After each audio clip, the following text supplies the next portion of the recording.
Hey everybody, it's your girl Raquel, and this is Reading the Pages of Life. We are continuing with our sessions on The Secret. If you haven't gotten the book, I'm telling you, you need to get this book, okay?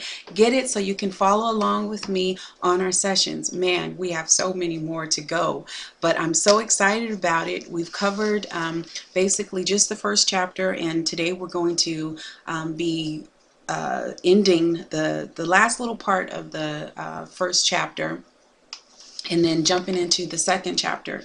But I wanted to start with something that one of the co-authors of the book Secret, Michael Bernard Beckwith, he made a statement. He said, and this is the power of your mind. This is under the section, the power of your mind. You attract to you the predominant thoughts that you're holding in your awareness, whether those thoughts are conscious or unconscious. Okay, so a lot of times we're not even conscious of some of the negative stuff that we're thinking, or even some of the positive stuff that we're thinking. So now that's the key of getting in tune and becoming one with your thoughts. Now we're going to talk about that a little bit too. Now here's something also in the book. It says, whether you have been aware of your thoughts in the past or not, now you are becoming aware. Okay, so right now, with the knowledge of what we're talking about, the secret, you are waking up from a deep sleep. So if you guys could get this concept of understanding that your thoughts are very powerful, and even the Bible tells us that. Okay, what a man, whatsoever man thinketh in his heart. Okay, so you are thinking this thing, you're putting it out there, you're projecting it out there. You have that power to make some changes, changing your mindset. Okay, so again, it was saying that you are being awakened up from a deep sleep and becoming aware of the knowledge, aware of the law. Okay, aware of the power that you have through your thoughts. So that's something that you really have to keep in mind, that you are a very powerful person, and your thought process is very powerful.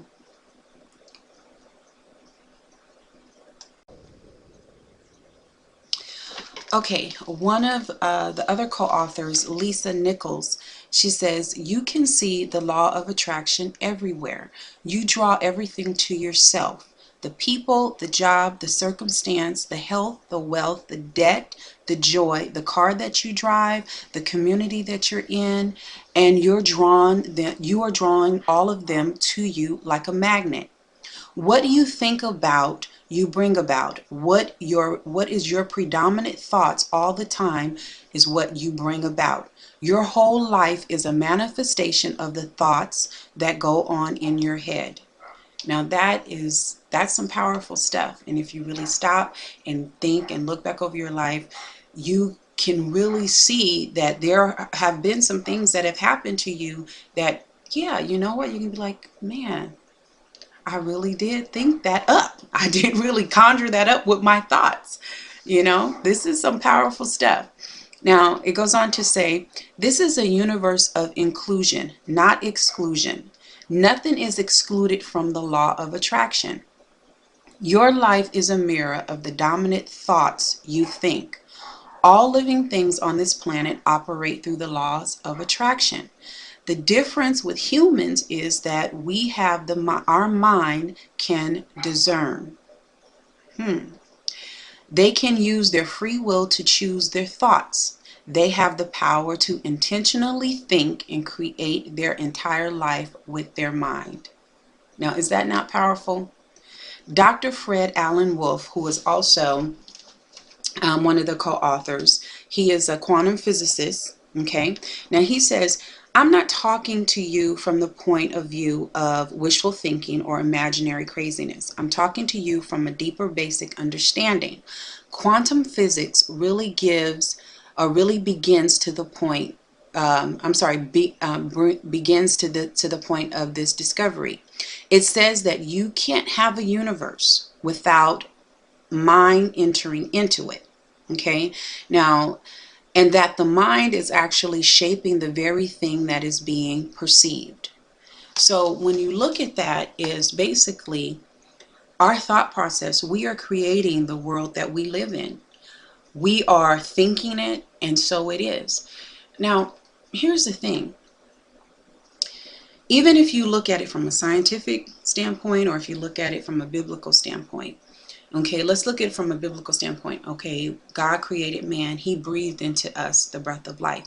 He gave us a portion of himself. Now, God the Almighty, who was powerful enough to say, let there be. He thought it, and then he said it, and it was. And then he created us, and then he breathed into us a portion of him. That means he gave us the power to think it, to say it, and to make it happen. Come on, people. Come on. Then if you look at it from a scientific standpoint, we don't even use all of our brain. We just use a small portion of our brain. And if we really understood how to use our mind or our brain to make things happen, which is just like The Secret is saying, that is one of the keys that quantum physics and the authors of The Secret is saying. We have it in our brain, in our mind. We have it to make it come to pass.